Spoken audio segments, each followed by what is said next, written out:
Նախ մի առաջարկ քաղաքացիական պայմանագիր խմբակցության անպատգամավորներին, որոնց ելույթների մեծ մասը այսպես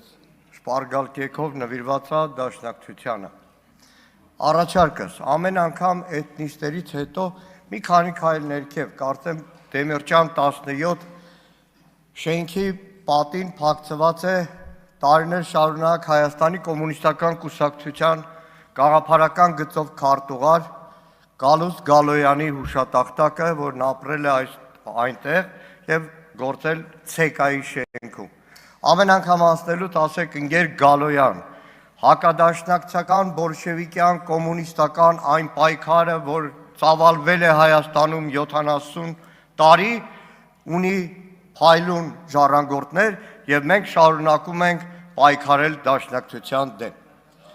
Սիրելի հայրենակիցներ, իրականում այսօրվա ելույթը անձնապես ինձ համար շատ դժվար է։ Այս ամբիոնից ես ուզում եմ հանդես գալ փաստաբանի դերով։ Փաստաբան մի ամբողջ սերնդի եւ մասնակից մի ամբողջ սերնդի, անդամ մի սերնդի, որ 88 թվականին ազնիվ մղումներով, հավատքով, համոզմունքով, նաեւ նախկին տարիներին թույլատրված, չթույլատրված գրականությամբ, թերթերով, լսելով ծնողներից, տարբեր պատմություն, լսելով տատիներից, պապիներից, տարբեր պատմություններ ոտքի ելավ մեր ժողովրդի իրավունքների պաշտպանության համար։ Ես հանդես եմ գալիս որպես ներկայացուցիչ մի սերնդի, որ 1988 թվականին Ազատության հրապարակում 18, 19, 20 մեզնից շատ ավելի տարիքով մարդիկ հակառակ բոլոր դժվարություններին կանգնեցին միասնական, բռունցքները պարզած, բացականչեցին միացում, որը հետո փուլ առ փուլ զարգանալով ի վերջո պետք է հանգեցներ Հայաստանի անկախության հռչակագրի ընդունմանը 90 թվականի օգոստոսի 23-ին, հետո 91 թվականի սեպտեմբերի 21-ին անկախության հռչակագրին, մինչ այդ 91 թվականի սեպտեմբերի 2-ին Արցախի հանրապետության հռչակմանը, դեկտեմբերի 10-ին անկախության հանրաքվեին ու 30 տարի մեր զույգ պետությունները նավարկեին հակառակ բոլոր դժվարություններին, մեր ժողովրդին պարգևելով արժանապատվություն, մեր ժողովրդի մեջքը պինդ պահելով, մեր երկիրում ներկայացնելով, որպես ուժեղ դիվանագիտությամբ, որպես ուժեղ զինված ուժերով, որպես միասնական մի երկիր, որ հարգանքի էր արժանանում։ Ես ցանկանում եմ հանդես գալ մեկը, որ 88 թվականին, եթե ասում ենք փետրվարին սկսվեց Ղարաբաղյան շարժումը, այդպես չէ, 87 թվական հոկտեմբեր ամիս, այն ժամանակ թատերական հրապարակ, էկոլոգիական ցույցներ ընդդեմ Աբովյանի գազի պահեստարանների, հանկարծ թռուցիկներ բաժանվեցին, հաջորդ շաբաթ օրը Արցախ Ղարաբաղ ցույց է լինելու։ 87 թվական հոկտեմբեր ամիս, ցեկայի դեմը մի քիչ վերև կատնատան շենքի դեմ, այդ ուսանողներին, որոնք եկել էին ցույցի, հետո Կոմսոմոլի ցեկայի աշխատողները, կագեբեշտիկները հարձակվեցին, ծեծի ենթարկեցին, ու այն ժամանակ Արցախյան հարցը թոք էր, թոք էր արդյոք մի ամբողջ սերնդի համար, որ ընդհատակով պայքարեց, հիմնեց խորհրդային Հայաստանում ընդհատակյա կազմակերպություն, որոնք Փարոս թերթում տպում էին Ղարաբաղի մասին հոդվածները, խոսում Հայաստանի ռուսականացման վտանգի մասին, Սիբիրներում մահանում, ինչպես օրինակ Շիրակցի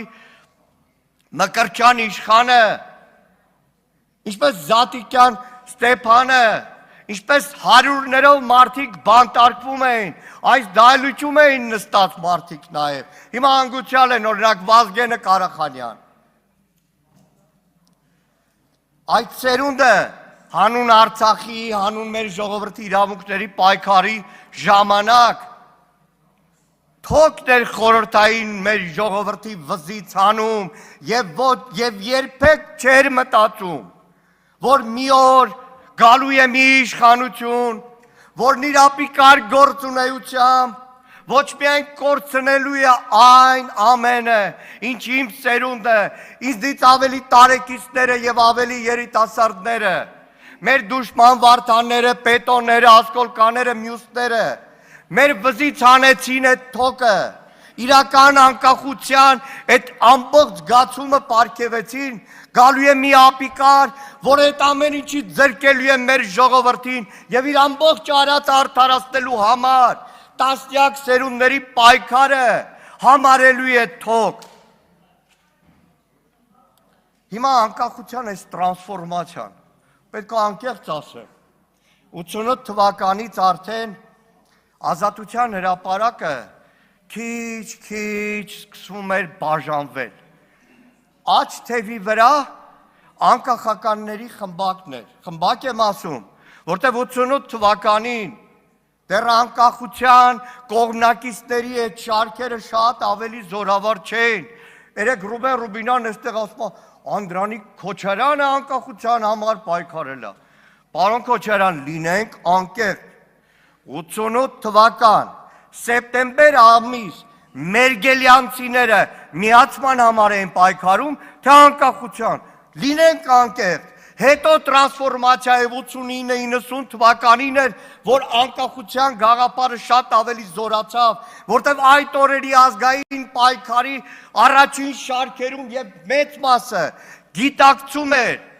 որ չի կարելի օդի մեջ, այսպես ուղղակի կարգախոսներով գործընթաց սկսել, որտեղ հասկանում էին ամեն քայլը պետք է լինի հետևողական։ Դրա համար էր 88-ին Անդրանիկ Քոչարյանն էլ, Հակոբ Ասլանյանը վստահ եմ, Հովիկ Կաղազարյան, Նազարյան Գեղամ, Կնյազ Հասանովը վստահ եմ մի քիչ մասնակցել է։ Ու այսպես շարունակ, այդ մարդիկ այդ փուլ առ փուլն էին բերում, միացումով, Արցախով, զույգ պետությունով հասցնում անկախության։ Հիմա անկեղծ, ես չէի կարող պատկերացնել, որ հասնելու եմ մի օրվան, որ ինձ, մյուսներին մեղադրեն, որ դուք 5-րդ չարասյուն անկախության դեմ, մեղադրեն դաշնակցության անկախության դեմ, դաշնակցություն, որ տասնամյակներով նաև արդեն անկախ Հայաստանում հպարտացել է փետրվարյան ապստամբությունով, ապստամբություն, նշելով այն փաստը, որ արդեն խորհրդայնացած, բոլշևիկացած, դեռ չձևավորված խորհրդային միության, բայց խորհրդային միության տարածքում առաջին ազատագրական ապստամբությունը, որ բարձրացրել է եղել է հայությունը, Գառնիից, ազատագրելով Երևանը բոլշևիկներից։ Հիմա եկել ինձ մեղադրում են անկախության դեմ պայքարի, անկախության դեմ պայքարի, եւ իրականում երեք էլի Ռուբեն Ռուբինյանը մանիպուլացրեց, որովհետեւ իր խոսքի սկզբում ասեց Դաշնակցության բյուրոյի ներկայացուցիչ Հրայր Մարուխյանի 3 կուսակցությունների հայտարարությունը, ես էլ ասի պատրաստական եմ։ Քրիստինե Վարդանյանը հրապարակեց ամբողջ տեքստը։ Ռուբեն Ռուբինյանը էլի մանիպուլացրեց, այդ տեքստում գրած էր, որ մեր հայրենիքի կենսագործունեությունը, մշակութային եւ այլն, էլի մանիպուլացրեց իր ներկայացնելով մեր հայրենիք, որ դաշնակցությունը 70 տարի եռագույնը պահած, մեր հայրենիքը պահած, անկախության գաղափարը պահած, կարող է հայրենիք ասելով համարի խորհրդային միությունը դեռ վրադիրել Ադրբեջանը։ Հայրենիքը դաշնակցության համար, այո, ձեր պատկերացրած այդ 29840 կիլոմետրի մեջ կուճռտած Հայաստանի ներկայիս հանրապետությունը չէ, հայրենիքը շատ ավելի լայն է։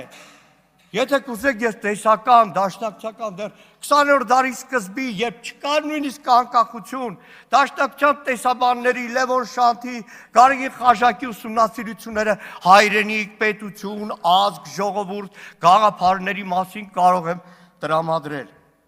Խնդրում եմ մի բան։ Դաշնակցությունը իր ամբողջ գոյության ընթացքում տարբեր աշխարհընկալումներով տարբեր վերիվարումներ է ունեցել։ Տվել է հարյուրավոր, հազարավոր զոհեր, նահատակներ, մինչև վերջին 44 օրյա պատերազմը։ Խնդրում եմ մի բան, ձեր քաղաքական պայքարի մեջ, ձեր ղեկավարի գործունեության արդյունքում, կորուստների, ուրացման, արդարացման մեջ մենակ մի բան չկասկածեք։ Ցանկացած պարագայում Հայ-Հեղափոխական դաշնակցությունը եւ դաշնակցության ցանկացած անդամ, որ երթվում է դաշնակցության դրոշի, զենքի, կանոնագրի ու ծրագրի վրա, մնում է եւ մինչեւ կյանքի վերջ մնալու է Հայաստանի անկախության զինվորը։ Շնորհակալ եմ։ Շնորհակալություն հաջորդ ելույթի համար։